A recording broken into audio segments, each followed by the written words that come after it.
Ik wil nog niet mijn biertijd praat of voorbarig klinken. Maar ik doe niet zo'n kar nog eens staan niet buiten toen ik omgekomen ben. Ai, zuster.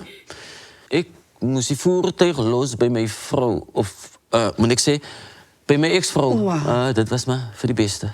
Wanneer doen we kijk, ik weet niet wat doen we nou zei. Ik versta hoe doen we niet voel. Of wanneer doen we niet gaan niet, want doen we die loswerk doen. En ik was gelos. Zo eindelijk verschil onze situaties een beetje omgedraaid. Ze verstaan zo niet. Ja, nee. Dominee Susie, zal u ons staan voor die oorhandigingsceremonie? Praat maar, Ina.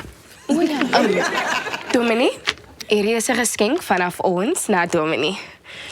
Yo, ik moest dank zo je. vandaag speel vanmiddag toen ik van die nieuws hoorde dat Dominee die dorp enige gemeente gaan verlaten. Ja, dominee gaat het lijken als mooi. Kan ik het maar net hier opmaken? Ja, natuurlijk, Dominee. Men dit is kruk voor wie voorstaan, dominee. En dominee het dan? Hoe kan ik dit vergeten? Dit was zeker een van die wonderlijkste dagen in mijn leven. Die is die eerste foto samen met die gemeente na mijn eerste zondagdienst als nieuwe dominee hier bij die gemeente. Nee.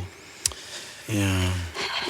Ik heb nog nooit zo bij je liefde op één dag ervaren.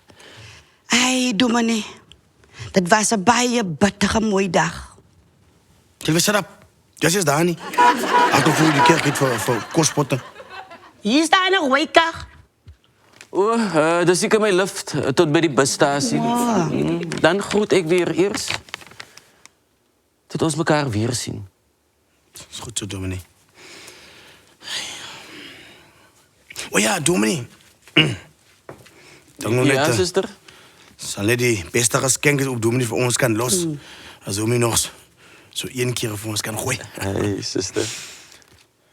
God zien. Daar zijn nou. Daar zijn. Ja. Dan laat ik jullie in zijn vrede en met mijn liefde. Tot ziens. Het is dominee. Hey. Ja, dominee. Tot ziens, Bessie. Yes. Kijk, het echt Sambos lijkt om een dominee te wezen in dag, joh. Jij, een dominee, voor wat? Oh nee, net die feit dat dominee permanent op vakantie gaan. Dat zei voor mij, dat is geld. Op die kerk moet er lekker een paar randen. Misschien moet ik die kerk zijn nieuwe dominee raad. Oma? Sari? Viva auntie! Hallo jullie, zomaar Sari hier van de Karoo. Dank dat jullie hier de video gekeken. Remember om ons te like, te comment, te share en te subscribe aan die channel.